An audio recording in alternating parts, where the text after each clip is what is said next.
통칭이 하겠습니다. 통칭이.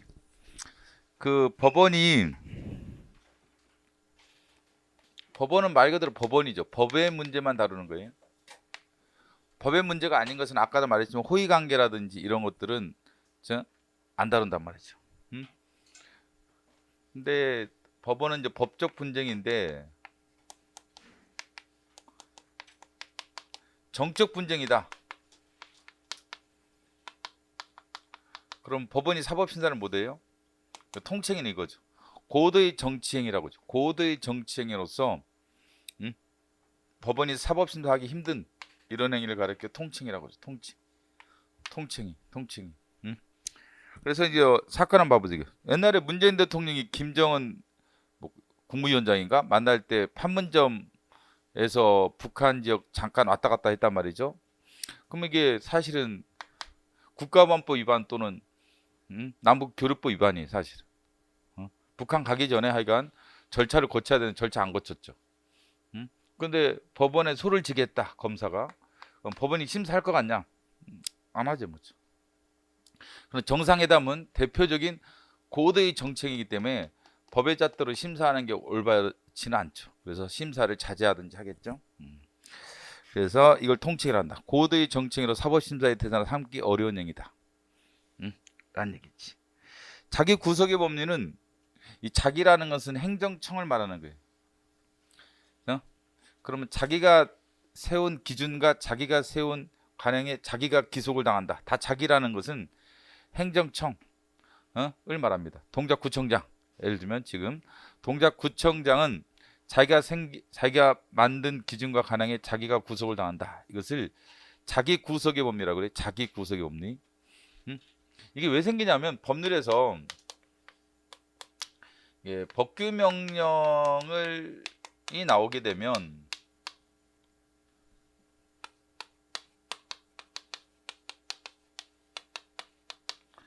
법규 명령은 대외적 효력을 가진다고 하죠.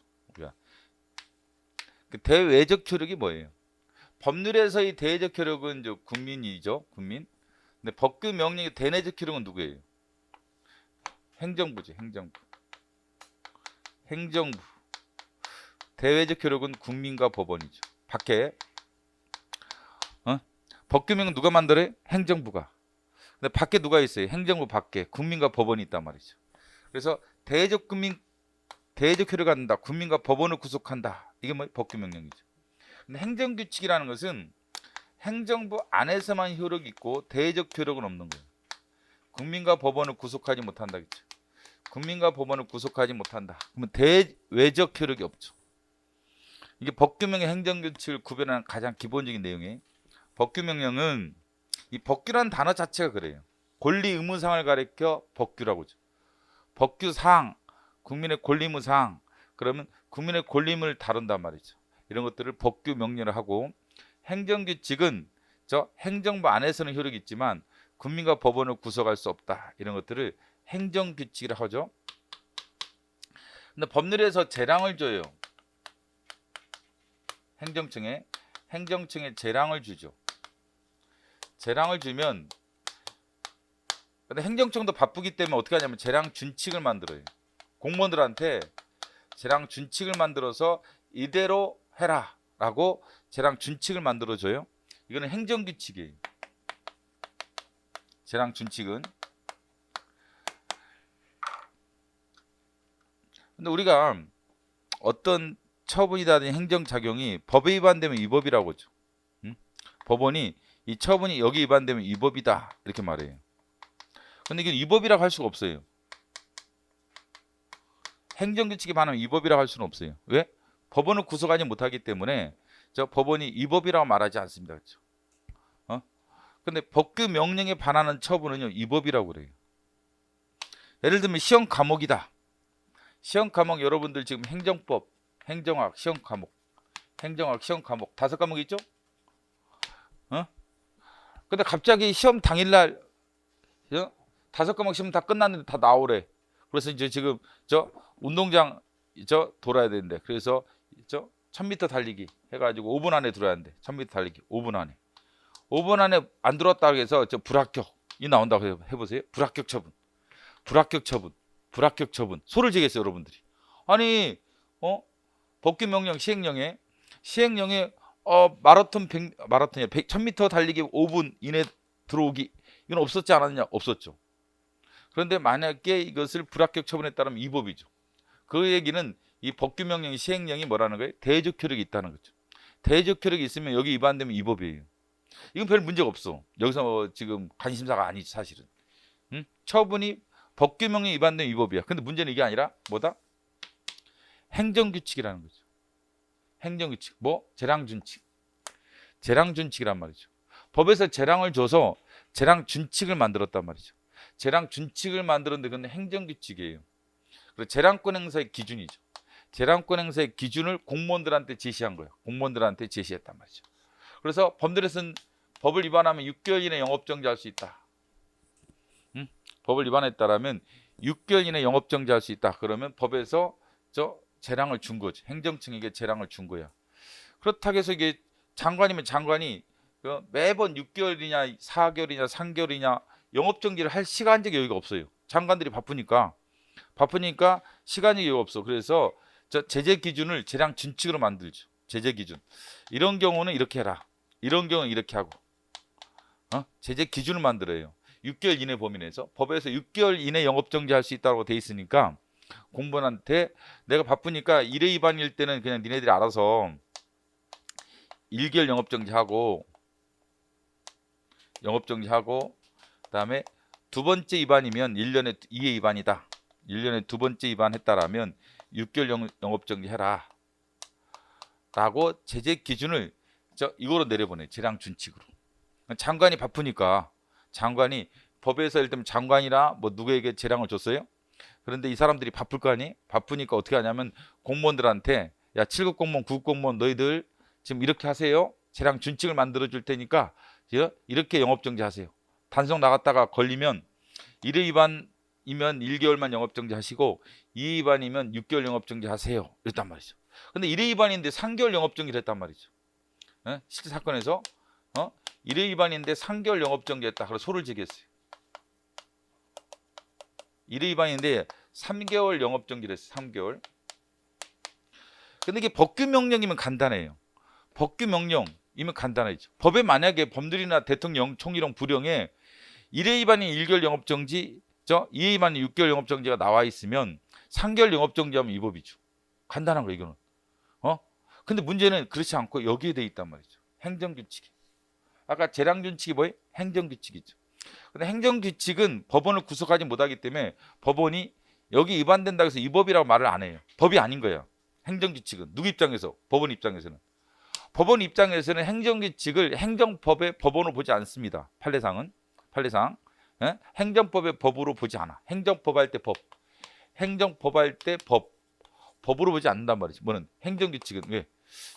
행정부 니네들 안에서만 기준이 될 뿐이지 우리한테는 전혀 의미가 없다라고 말해요. 법원이.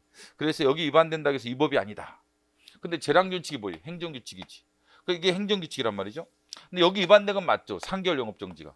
3개월 영업정지가 여기 위반되는 건 맞죠. 행정규칙이 위반되는 것은 불명하죠. 행정규칙 위반되는 게 불명한데 문제는 행정규칙 위반된다고 해서 위법이 안 돼. 위법이 안 돼. 자, 이 문제죠. 자, 그런데 이 행정규칙에 따라서 A한테는 1개월 영업정지 했어요. 1회 위반일 때.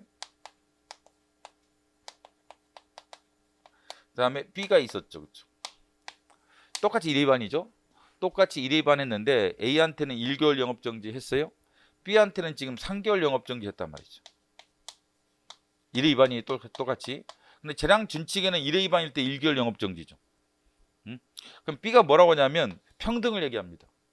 아니, 똑같이 1회 위반인데 A도 1회 위반, 나도 1회 위반. 그럼 평등 원칙에 따라서 동일한 내용의 처분해야 되는 거 아니냐? 그렇지. 그렇잖아요. 똑같이 1회 위반이라면 애도 1개월이면 나도 1개월이 한단 말이죠. 근데 나만 3개월이면 평등 원칙 위반이란 말이죠. 그래서 행정청이 재량준칙을 발해서 행정규칙에 불과해서 여기 위반된다고 바로 위법은 아니죠. 여기 위반된다 바로 위법은 아니지만 평등원칙이나 신뢰보원칙을 B가 주장하게 돼요. 행정청은 평등이나 신뢰보원칙 때문에 자기가 만든 기준, 이거죠. 기준. 재량 준칙이죠. 재량 준칙. 자기가 만든 제재 기준. 또 하나 관행. 자, 이런 제재 기준과 관행이 있다라면 평등이나 신뢰 원칙 때문에 자기가 만든 기준과 관행에 구속을 당한다. 이걸 자기 구속의 법리라고 그래요. 여기 벗어나서 3개월 영업 정지한다라면 특별한 사정이 없는 한 평등이나 신뢰 원칙 위반돼서 위법이 된다. 라는 게 자기 구속의 법리다. 라는 거죠. 그래서 출발이 뭐냐면 이 문제되는 게 이거죠. 행정규칙이기 때문에 문제가 발생하는 거예요. 그래서 옛날 서울시 기출에서 뭐라고 나왔냐면 자기 구속의 법리는 주로 법규명령일 때 논의가 된다. 법규명령일 때 논의가 된다. X예요. 법규명령에서 논의할 필요가 없는 거야. 만약에 아까도 말씀드렸지만 1회 위반일 때 1개월 영업정지 한다는 게 법규명령에 규정되어 있다라면 3개월 영업정지에 따르면 바로 위법이야. 왜? 법원을 구속한다. 법원을 구속하기 때문에 법규명령은 행정법의 법에 해당하는 거예요. 우리가 법에 위반되는 걸 뭐라고 그래요? 위법이라고 하지. 법에 위반되는 걸 위법이라고 하죠. 근데 법규명령은 법이야. 법규명령 법이에요. 행정규칙은 법으로 보지 않는 게 판례 입장이에요. 왜? 행정규칙은 내부적 기록만 있지 법원을 구속할 수 없어. 법원과 무관한 규범이야. 그렇기 때문에 행정규칙은 법원 입장에서는 법으로 보지 않아요. 근데 법규명령 법이죠. 근데 법에 1회 위반일 때 1개월 영업정지로 돼 있다라면 뭐가 돼요? 3개월 영업정지는 그냥 위법이지. 뭐 생각할 게 뭐 있어. 아까 세율이 30인데 뭐 5천 과세처분이 왜 위법이 돼? 법이 위반되는 거지. 세율 30과 관련된 세법이 법이라는 거지. 법이기 때문에 5천만 원 과세처분 위법이 되죠. 그래서 법규명령은 법이야. 왜? 법원을 구속하니까. 그렇기 때문에 여기 위반되면 위법이야. 근데 재량준칙은 뭐예요? 행정규칙이야. 근데 여기 위반돼서 위법이 안 돼. 그래서 논의가 시작되는 거예요. 그래서 논의가 시작됩니다. 이게 만약에 법규명령으로 규정돼 있다라면 간단한 얘기라는 거예요. 야, 법이 위반되잖아. 위법 끝. 뭐 두말할 필요가 없어. 두말할 필요 없다. 이게 법이라면 그냥 법규명령이 법이기 때문에 여기 위반되면 바로 뭐가 돼? 위법이 되니까 뭐 여러 소리 할 필요 없어. 야, 여기 써져 있잖아. 1회 위반 1개월 영업정지 써져 있는데 왜 3개월이지? 위법 끝. 더 이상 논의가 필요 없어요. 근데 여기는 행정규칙일 때는 여기 위반돼도 바로 위법이 안 돼요. 위법이 안 된단 말이죠. 그래서 법률에서 행정청에게 재량을 줘요. 그럼 행정청이 바빠. 그러면 공무원들한테 어떻게 하냐면 재량 준칙을 만들어줘 가지고 공무원들한테 지시를 한단 말이죠. 공무원들한테 지시를 하는 거예요. 야, 1회 위반일 때 1개월 영업정지, 2회 위반이면 6개월 영업정지 하세요. 나 바쁘니까. 이렇게 했단 말이죠. 그런데 A한테는 실제 1개월 영업정지를 한 관행이 존재하죠. 그 다음에 B 차례가 됐어요. 애도 1회 위반이야. 근데 얘만 갑자기, 그죠? 갑자기 3개월 때리는 거야. 왜 나한테만 3개월이야? 왜 나만 미워하지? 평등이죠. 이 사람은 뭐라고 평등하게 대우해달라. 당연하죠. 행정작용을 하면서 평등 구속력을 갖습니다. 평등원칙 위반된 행위가 재량권 일탈 남용에 해당하죠. 그래서 평등이나 신뢰보원칙이 위반돼서 재량권 일탈 남용에 해당한다. 그래서 재량준칙이 행정규칙이지만 관행이 있게 되면 행정청은 평등이나 신뢰보원칙 때문에 특별한 사정이 없는 한 자기가 만든 기준과 관행에 구속을 당한다.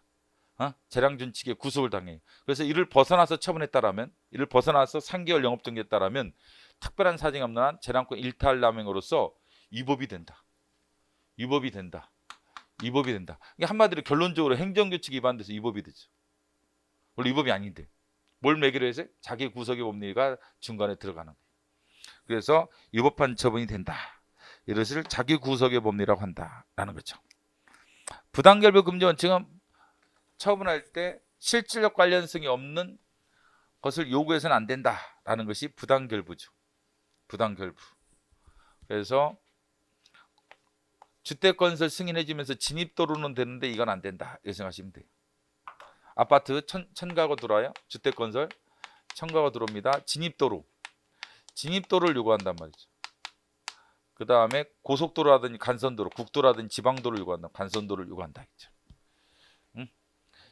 천가구 주택건설 계획 승인. 진입도로를 만들어라. 이건 주택건설과 관련이 있다는 거죠. 진입도로는. 왜냐하면 입주민들이 국도에서 이 아파트 단지로 들어가려면 진입도로가 필요하죠. 그렇기 때문에 진입도로를 만들어라는 것은 관련성이 있습니다. 이 주택건설 승인과 이 진입도로는 실질적 관련성이 있어요. 그렇기 때문에 부당결부가 아니죠. 그렇지만 이 국도를 요구한단 말이죠. 천가구 주택건설 승인해 줄 테니까 국도를 만들어라. 지방도로를 만들어라. 간선도로. 근데 이 간선도로는 이 아파트 입주자들만 이용하는 게 아니라 일반 주민이나 국민들도 이용을 한단 말이죠. 그렇기 때문에 이 아파트 건설 계획 승인과 관련성이 실적 관련성이 없죠. 근데 이걸 요구한다라면 이건 부당결부라고 하죠. 이것과 주택건 사업 승인과 관련이 없는 반대급부를 상대방한테 요구하지 마라. 상대방한테 요구하지 마라. 요구하면 뭐 어디 위반돼요? 부당결부 금지 원칙에 위반된다라는 거지. 나중에 보면 이게 부간에 많이 적용되는 거예요. 이걸 부간이라고 하죠. 이런 것들이 나중에 보면. 그 다음에 신뢰보호 원칙이죠. 행정층이 공적 견해를 표명하면 우리가 신뢰를 한단 말이죠. 뭐 어려운 게 아니라 행정법에 대해서 공적 견해 표명을 한 거야. 내년에 필수 과목이다. 일행직의 필수 과목이다. 공적 견해 표명을 했죠. 그럼 여러분들이 여기에 대한 신뢰를 갖는단 말이죠. 내년에 시험 과목이다. 라고 공적 견해를 시행령, 대통령, 공무원 임용 시험령이죠. 공무원 임용 시험령을 통해서 공적 견해 표명을 했죠. 했으면 여러분들이 신뢰를 하게 되죠. 그래서 책을 사죠. 공부를 하죠. 그래서 많은 시간과 자본을 투자해서 공부를 해왔단 말이죠. 근데 갑자기 내년 3월 달에 시험 과목이 행정법에서 마라톤으로 바뀐다. 그럼 뭘 정하냐? 신뢰보호 위반을 정하죠. 행정청의 공적 견해 표명이 있고 여기에 대한 여러분들이 규칙 사유가 없는 신뢰를 에 필요한 어떤 조치를 취했을 때는 신뢰보호가 성립된다라는 문제죠. 사법관계와 공법관계 뭐 이런 게 사실상 어렵죠, 그렇죠? 민사소송과 당사소송 이런 구별하는 문제가 나중에 보면 기출 문제 상당히 많단 말이죠.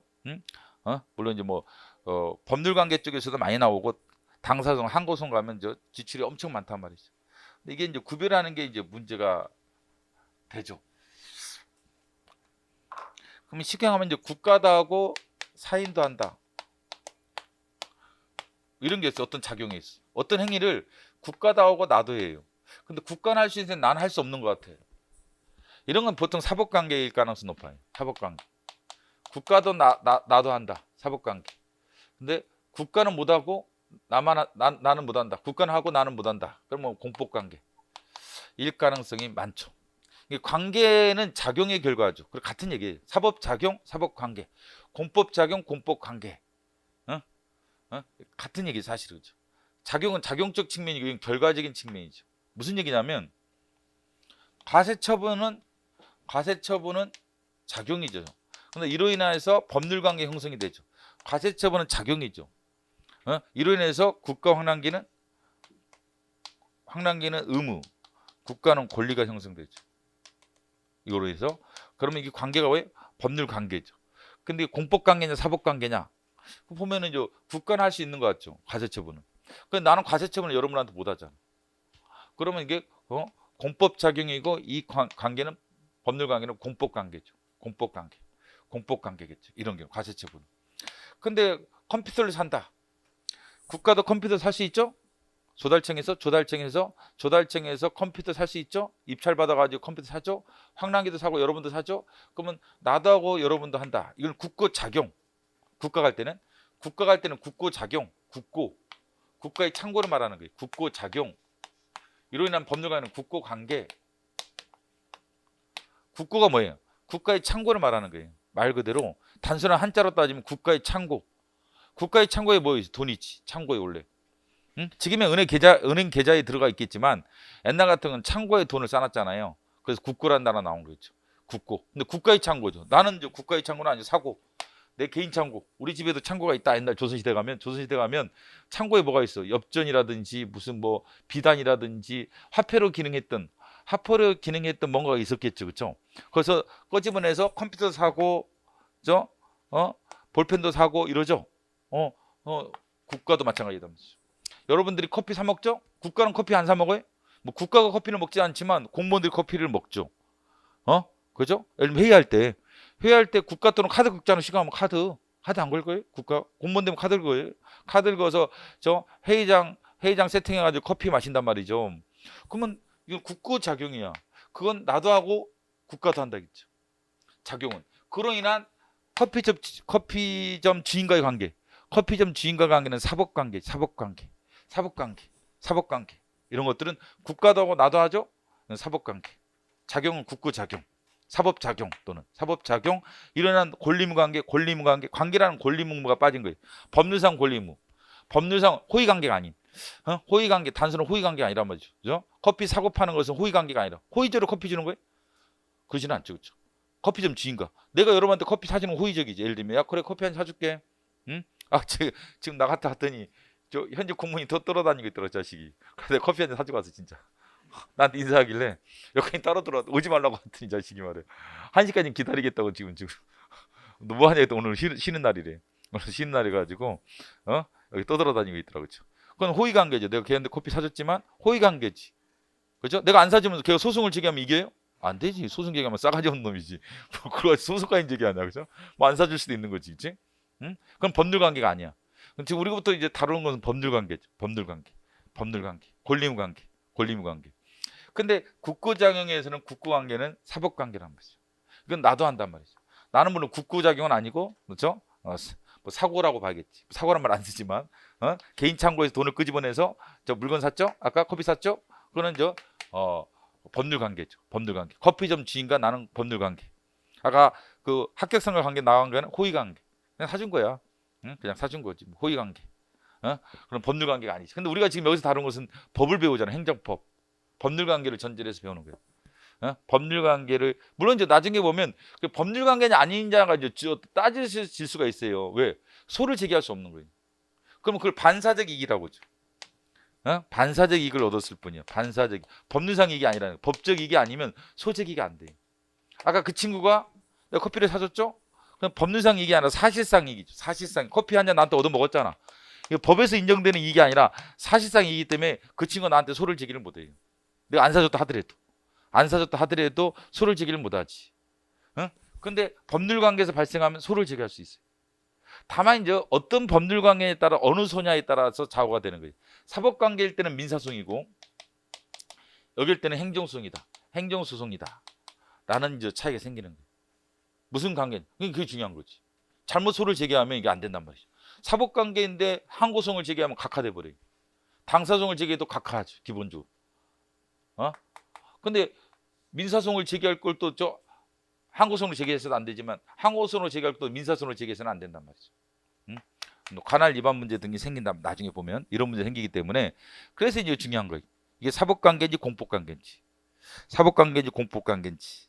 그다음에 여기 따라 법률관계가 사법관계면 민사소송, 공법관계면 당사소송, 공법관 행정소송 중에 하나가 당사소송, 당사자소송이라고. 당사소송. 다 법률관계를 다투는 소송인데 사법관계냐 공법관계냐에 따라 다른 거예요. 사법관계일 때는 민사소송, 공법관계일 때는 당사소송, 공법관계일 때는 당사소송, 사법관계일 때는 민사소송, 공법관계는 당사소송. 법률관계 일단 공식적으로 머릿속에 넣어놔야 돼. 일단은 이해가 되든 안 되든 일단 머리에 넣어놓고 그 다음에 이해를 하는 게 낫다. 일부는 그래야 돼요. 구구단처럼 일단은 구구단 암기하잖아요. 수학 공식 암기하죠. 그런 다음에 이해를 하는 거예요. 거꾸로가 돼야 돼. 근데 수험생들은 다 이해를 먼저 하려고 그래. 이게 이제 어려워지는 거예요. 또. 어떤 것들은 공식을 암기하고 있다면 나중에 공식이 이해가 되는 경우가 많아요. 수학도 보면은 공식을 제일 처음에 공부할 때는 이해가 안 되는데 나중에 계속 문제 풀다 보면 이래서 이런 공식이 있었구나라는 느낌은 올 수가 있어요.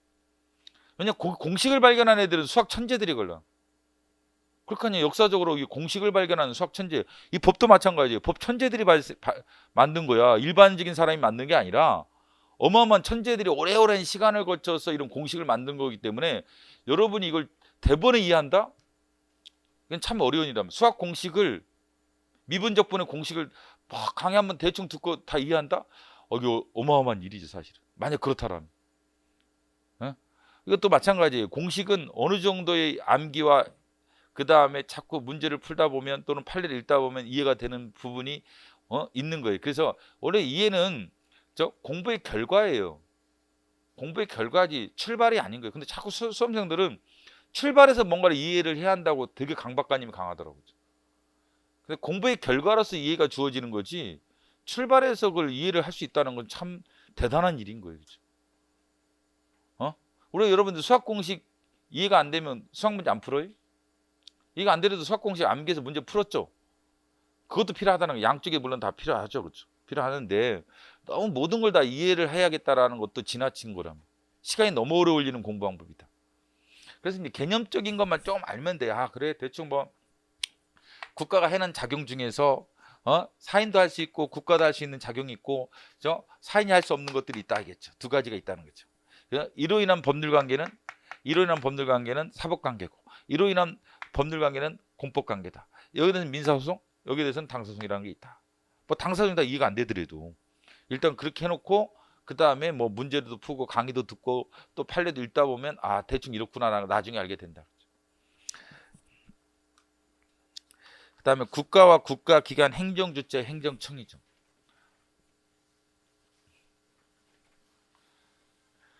그래서 행정주체는 국가나 공공단체, 공무싹 사인 얘네들을 행정주체라고 하죠. 그 다음에 상대방 황랑기 황랑기는 행정의 객체죠. 그냥 사인 물론 이제 잘 더 생각하면 또 다른 생각도 할 수가 있어요. 그건 학문적인 영역이죠. 뭐 사인도 내 생각에는 행정주체가 될 수도 있을 것 같은데 순사인도 될 수 있을 것 같은데 뭐 그거는 학문적인 영역이기 때문에 뭐 너무 그럴 필요 없고 얘네가 행정주체라고 얘네는 행정객체라고 그래. 물론 공공단체도 행정객체가 될 수가 있어요. 사인도 행정객체가 될 수 있어요. 국가는 행정주체가 되고 객체는 안 되지만 공공단체는 행정객체가 될 수도 있어요. 하여간 행정주체, 행정객체 상대방 있다겠죠. 그러면 그 행정주체고 얘는 행정청이라는 놈이 가끔 튀어나와요. 가끔 튀어나온 게 아니라 항상 튀어나오지, 그죠? 뭐죠? 계속 튀어나오지. 뭐 행정청이라는 단어는 뭐 행정법의 교과서에 한 1000번은 써져 있을까? 모르겠다, 그죠? 한번 세보진 않았으니까, 그죠? 하여간 뭐 1000번은 과정이라도 500번은 써져 있을 것 같아, 내 느낌상. 뭐 한 페이지에 1000번 써져 있는 것도 많아. 그 정도로 이제 자주 등장하는 단어죠, 행정청은. 이게 쉽게 생각하면 뭐 완벽히 이해가 안 되더라도 어떤 의사를 결정을 해. 국가기관으로서 의사를 결정해서 대외적으로 의사를 표시할 수 있는 권한을 가지고 있는 기관을 가리켜 행정청이라고 하죠. 결정한다, 의사를. 그 다음에 대외적으로 의사를 표시한다. 동작세무서장 나한테 의사를 표시했지. 나한테 3천만 원 세금 내라고. 결정했다. 의사를 결정해서 의사를 누구 이름으로? 동작세무서장의 이름으로 과세처분하는 겁니다. 의사를 결정해 대외적 의사를 표시할 수 있는 권한을 가지고 있는 기관을 가리켜 행정청이라고 하죠. 그 다음에 국가는 행정주체죠. 물론 우리가 이제 행정법만 배워서 그렇지 전체적으로 따지면 좀 다른 얘기가 있을 수는 있어요. 봐봐. 대한민국이 있고 대한민국이 있죠. 근데 기관은 입법기관, 국회 대표적인 집행기관, 행정기관, 그다음에 사법기관 이런 거 다 기관이죠 보면. 그죠? 기관이라는 단어 쓰죠. 들어봤잖아요. 이해가 안 되더라도 하여간 입법기관 이런 단어 들어봤죠? 행정기관, 사법기관이라는 단어 분명히 들어봤을 거예요. 그죠? 근데 대한민국이 있고 국가 행정주체고 얘네들은 기관이죠. 행정기관 우리가 여기서 배우는 건 지금 이거죠. 사실은 행정법이다 보니까 행정기관 중심으로 배우는 거예요. 행정법이잖아 지금. 헌법에서는 입법기관, 사법기관 얘네들 가리켜 국가기관이라고 한단 말이야. 국가의 기관이다. 헌법 111조 1항 4호에 있는 단어죠. 국가기관이라는 단어. 국가기관, 지자체 이 단어가 나온단 말이죠. 근데 국가기관이라는 단어가 헌법의 유일한 단어가 아마 내 생각은 111조 1항 4호일 거예요. 국가기관이라는 단어를 고난쟁의 심판 조항에 가면 써져 있단 말이죠. 이 국가기관이죠, 얘네들. 물론 이제 감사원도 포함되죠. 뭐 더 많죠? 더 많긴 한데 주된 기관이 이렇게 된다겠죠. 왜 이게 필요하냐? 얘는 대외적 의사를 표시할 수가 없어요. 왜? 입이 없다. 입. 말을 못하지. 말을 못한다. 대한민국이 말을 못하. 손도 없어요. 대한민국이라는 사실은 존재하지 않는 겁니다. 그렇죠? 실질적으로는 존재하지 않죠. 대한민국이 어디 있어? 그렇죠? 이따라 만나봐서 얘기도 해봐야 되는데 우리 같이 존재하는 건 아니라는 거죠. 여러분 지금 존재하니까 내가 만나서 여러분한테 악수도 하고 말도 해볼 수가 있죠. 이런 의미로서는 존재하지 않는 거예요.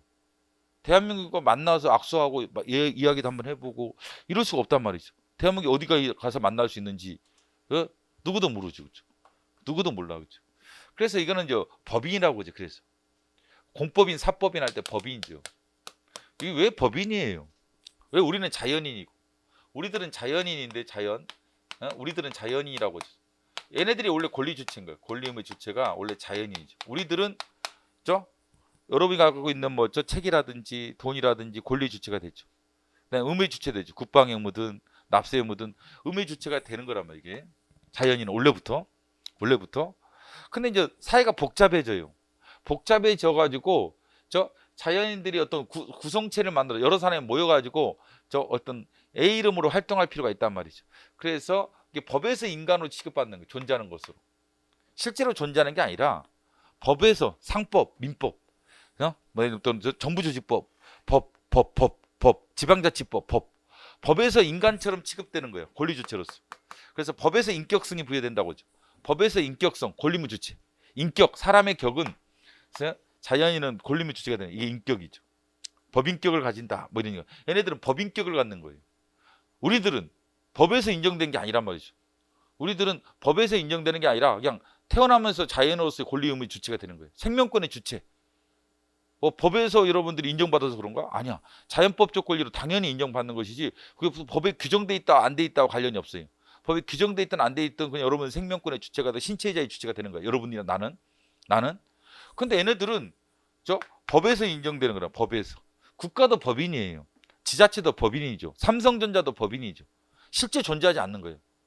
실제 존재하지 않는데 법에서 법인격성이 부여돼서 권리 및 주체성이 인정되는 거예요. 사회가 복잡해지다 아마 그런 것 같아요. 예? 예를 들면 10만 년 전에는 법인이 없었겠죠. 5만 년 전에도 법인이 없었겠죠. 그때는 법인이 필요하지 않았겠지만 사람들이 같이 모여 살다 보니까 이런 법인이 권리 및 주체성이 되는 게 훨씬 더 편하다는 걸 알게 돼요. 훨씬 더 편한 면이 있어요. 그렇죠?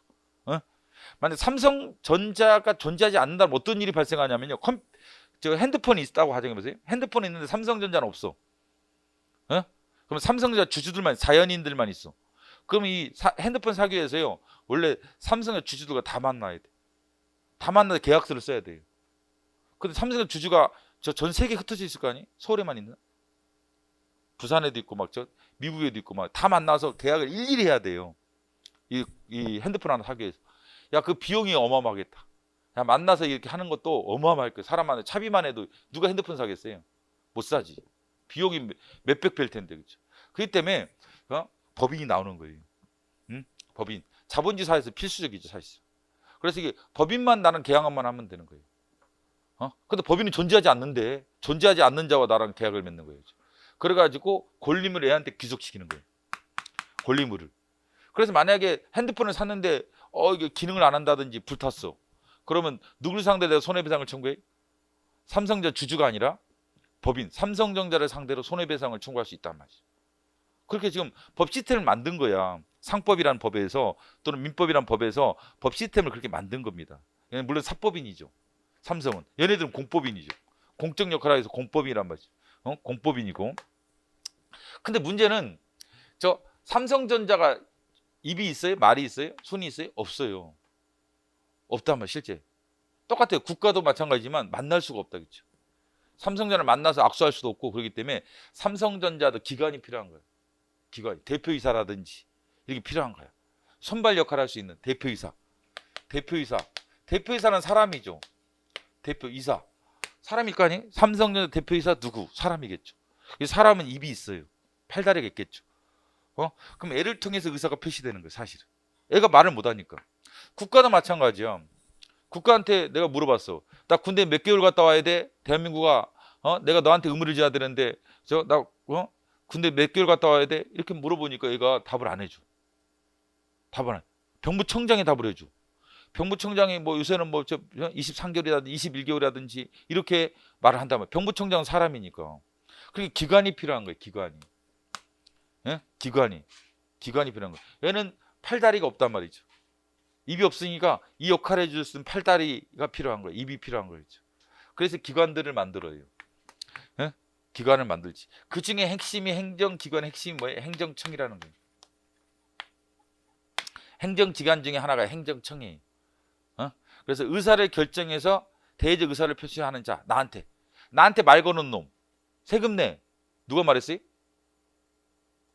동작 세무상이 나한테 말한 거예요. 동작 세무상이 오늘 아침에 나한테 너 3천만 원 세금 내야 한다. 나한테 말을 걸었죠. 그래서 의사를 결정해서 대외적 의사를 표시하는 자란 말이에요. 그게 행정청이에요. 행정청. 어떤 놈인가 나한테 무슨 말을 해야 한단 말이죠. 세금 내라고. 군대 가라고. 그러니까 내가 군대 갔지. 뭐 그냥 갔겠어요? 세금 내라고 했으니까 세금 냈겠지. 근데 얘는 말을 못해. 국가는. 국세인데.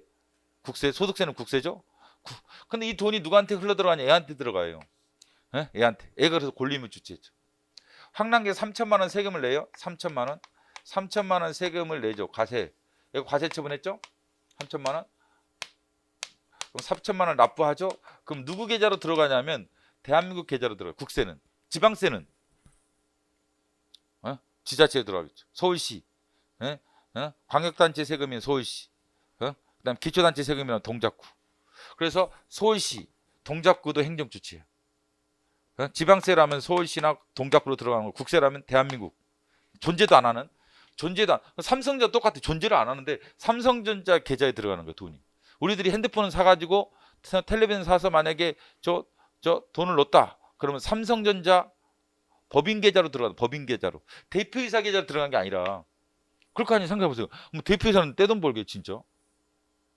그렇잖아요. 삼성전자 대표이사 은행 계좌로 들어간다라면 그 개인 자연일 거 아니에요. 대표이사 누구 김철수면 김철수. 걔 계좌로 들어가면 1년에 뭐 몇백 수씩 벌겠다. 삼성전자 대표이사는. 안 그래? 이전보다 훨씬 부자겠다. 매년 몇백 수씩 벌 걸 한 300조 원 벌라나? 엄청 부를 거 아니에요. 그죠? 애 계좌로 들어가는 게 아니라 법인 계좌로 들어가는 거예요. 얘한테 월급 받는 거지 대신. 월급 받는 역할에 대해서 월급은 받고 뭐죠? 받겠지만 일단은 내가 저 돈을 내면 핸드폰료를 내면 삼성전자 계좌로 들어가는 거예요. 이것도 마찬가지죠. 국가 계좌로 들어가는 거고 지자체 계좌로 들어가는 거지 애 계좌로 들어가지 않아요. 동작 세무서장 계좌로 들어가는 게 아니란 말이죠. 그래서 얘는 의사를 결정해 대적 의사를 표시하지만 권리의무 주체가 안 돼. 권리의무 주체가 안 돼.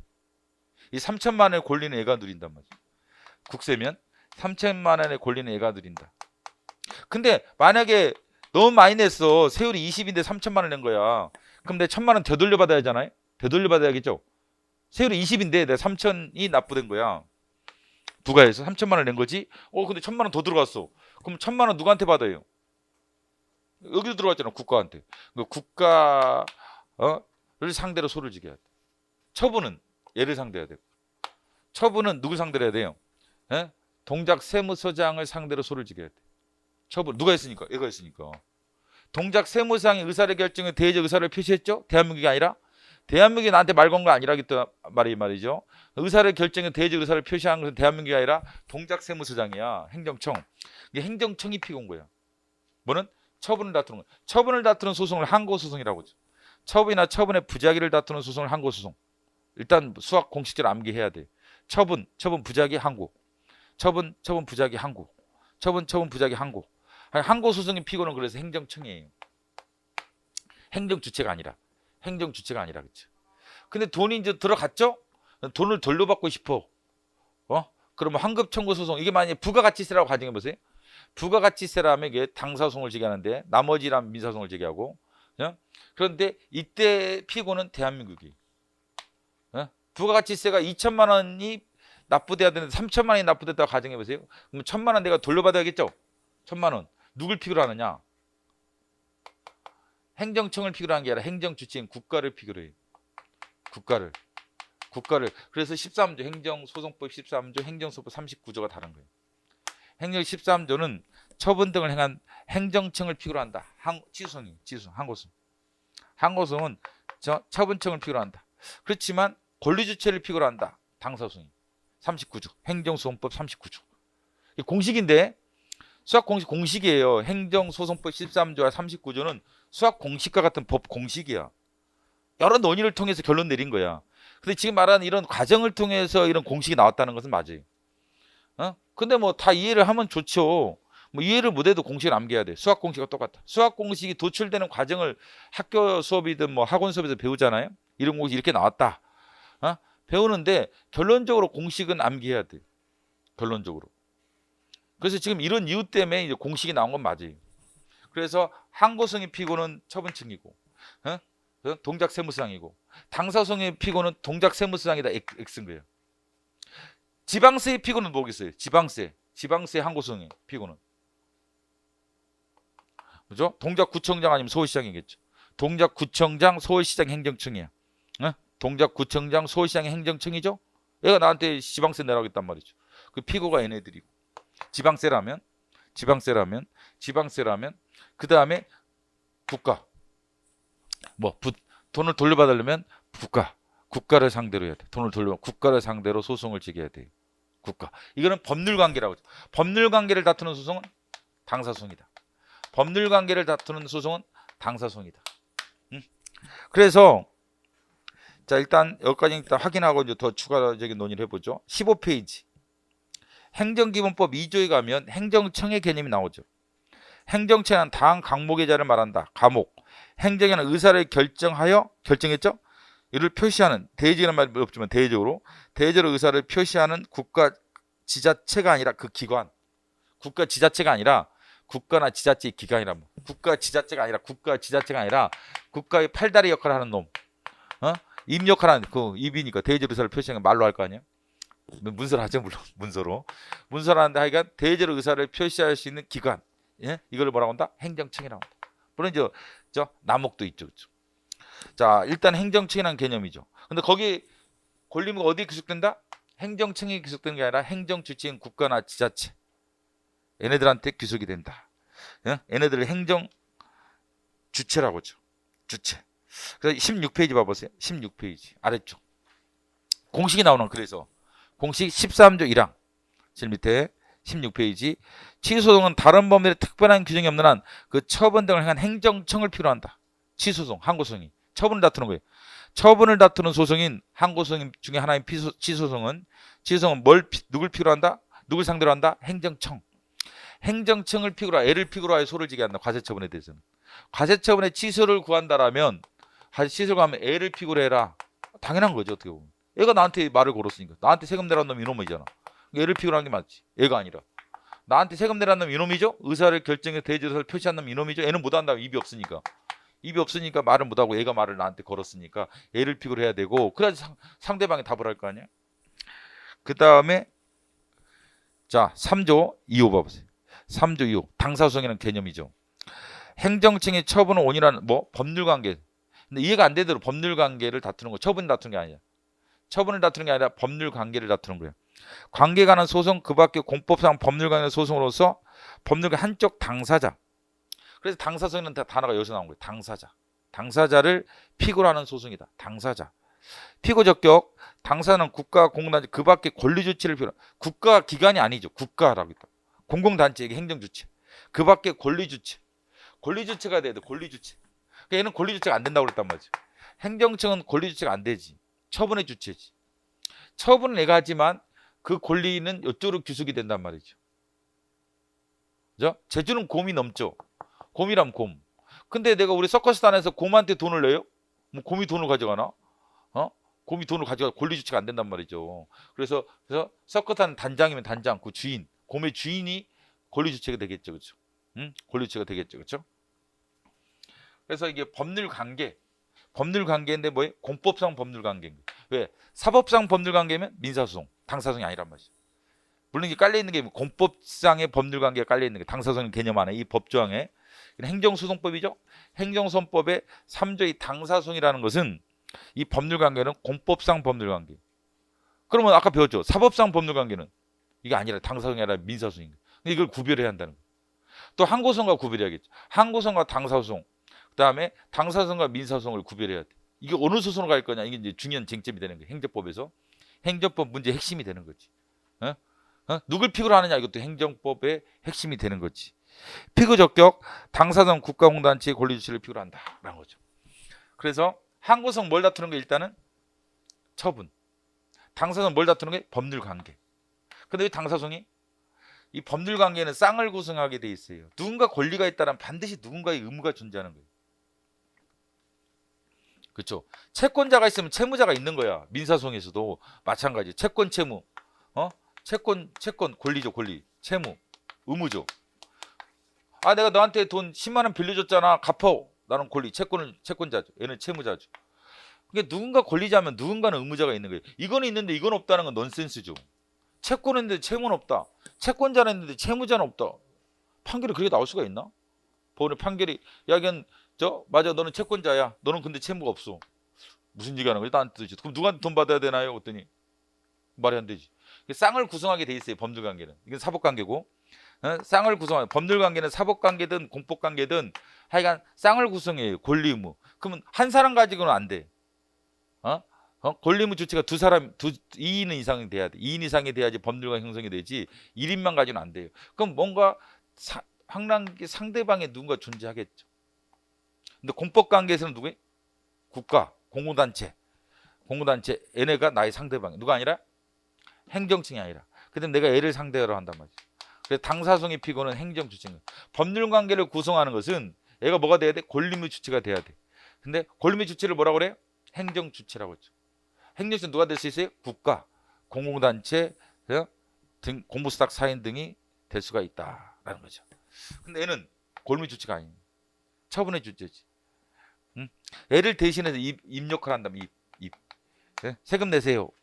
누군가 말을 해줘야 한다면 누군가는 세금 내세요 말을 해줘야죠. 근데 국가는 대한민국 말을 못해. 누군가 대신 말할 수 있는 자를 만들어 놓은 거지. 그게 행정층이야. 얘가 말을 하는 거지. 근데 법률관계는 얘가 하는 행위지만 법률관계는 나랑 얘랑은 법률관 형성이 안 돼요. 왜? 얘가 의무 주체도 안 돼, 권리 주체가 안 돼. 얘가 3천만 원 얘가 받은 게 아니란 말이죠. 동작 세무상 계좌로 돈을 넣은 거 아니죠? 근데 내가 1,000만 원 돌려줘. 얘 계좌로 안 들어갔는데 얘한테 왜 말을 해? 행정처 하는 말, 나한테 들어온 게 아니라 얘한테 들어왔는데, 그렇지? 얘를 피고를 해야 돼. 그 당사성의 피고는 권리 주체한다, 권리의무에 주체한다, 그렇죠? 신기한 얘기가 있어요. 고용보험료가 있어요. 요새 이제 실업자들한테 고용보험금이 지급되잖아요. 돈이 많이 나가는데, 그럼 고용보험료를 보통 사용자한테 부과를 한단 말이죠. 근데 공단이 있다. 공단이 이제 국민건강보험공단이 있고, 보험공단이 있고, 고용보험공단이 있단 말이죠. 공단이 있다. 근데 처분은 애가 해요. 위임돼 있는 거예요. 왜? 이게 한꺼번에 이게 때리는 게 더 편하단 말이죠. 따로따로 이게 보험료를 납입을 하려니까 힘들어. 행정력이 낭비야. 직원 한 명 더 써야 돼. 그래가지고 고용보험료는 사실 얘네들이 같이 부과해서 징수합니다. 건강보험료 더불어. 건강보험료도 얘네가 부과하고 고용보험료도 얘네가 부과해요. 그 때문에 항고성의 피고는 누구고? 근데 이제 사용자 건단 말이죠. 나 고용료 납부 의무가 없다. 의무가 없다. 그치? 의무가 없다. 법률관계를 부정하는 거죠. 난 그런 의무 없어. 그래서 고용료 부가처분에 대해서는 누굴 필요하겠어요? 그러면 고용보험료 부가처분에 대해서는 애를 피고로 해요. 얘가 말을 건 놈이야. 애한테 이임돼가지고 이 자식이 나한테 세금 내라겠단 말이야. 아니 고용보험료 내라겠단 말이야. 애를 피고로 하는 거예요. 근데 고용보험료를 내가 납부할 의무가 없다는 애랑 나랑 법률관 구성되는 거 아니에요. 애랑 건강보험료. 건강보험료 납부 의무가 없다는 것은 국민건강보험공단을 상대로 소를 제기해야 돼요. 근데 실제 사건을 보면 이게 아니라 고용보험료 납부 의무가 없다는 거야. 그럼 누가 피고겠어요? 얘가 피고인 거예요. 고용보험공단을 피고로 해 소를 제기하는 거예요. 이거는 뭔지 알겠어요? 이런 게 앞으로 출제가 됐지. 지금도 출제됐지 벌써. 근데 이걸 이해를 하셔야 돼. 그래서 법률관계를 구성하고 고용보험료는 누가의 문제예요? 사용자와 황랑기와 고용보험공단과 관계의 문제고, 그 돈이 누구한테 흘러들어가요? 고용보험공단 흘러가는. 고용보험료를 납부하면 고용보험공단에 들어가는지 국민건강보험공단에 들어가는 게 아니야. 근데 어떤 편의상 위임을 했단 말이야. 여기 보면 행정증에 보면 개념이 하나 더 있죠. 앞에 15페이지 보면 나목을 봐보세요. 위에서 내려오시다가 행정기본법 2조 나목을 봐보세요. 아까 안 읽어봤던.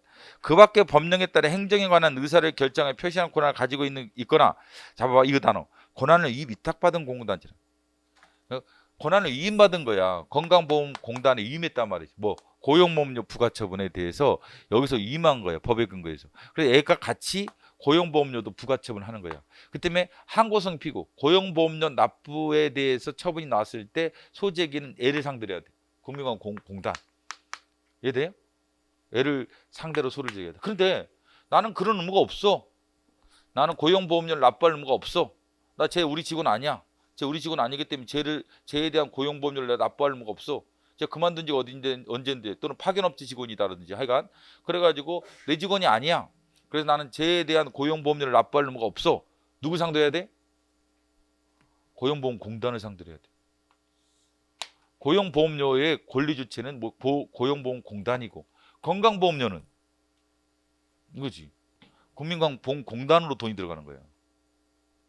그 때문에 이때 저 고용보험료 납부 의무가 없다는 것은 고용보험공단을 피고로 하여 소를 지게 되고 부가처분에 대해서는 국민건강보험공단을 상대로 소를 지게 돼. 구별할 수 있겠어요? 그 이유가 지금 이거 여기 있는 거예요. 행정 주체냐, 행정청이냐. 예? 그 돈이 어디로 흘러가냐? 고용보험료는 어디로 들어간다? 고용보험공단으로 들어가지 국민건강공단으로 들어가는 게 아니다. 그렇죠? 그래서 고용보험료 관련돼서는 나의 상대방은 나의 파트너는 누구예요? 얘다. 고용보험공단이 건강보험공단이 아니다. 근데 어떤 놈이 나한테 고용보험료를 내라고 했어요? 얘가 내라고 했어. 그러면 얘를 상대로 국민건강공단을 상대로 항고성을 지게 해야 돼. 피고 달라지는 거예요. 피고 달라진다. 그렇죠? 응? 자, 그 다음에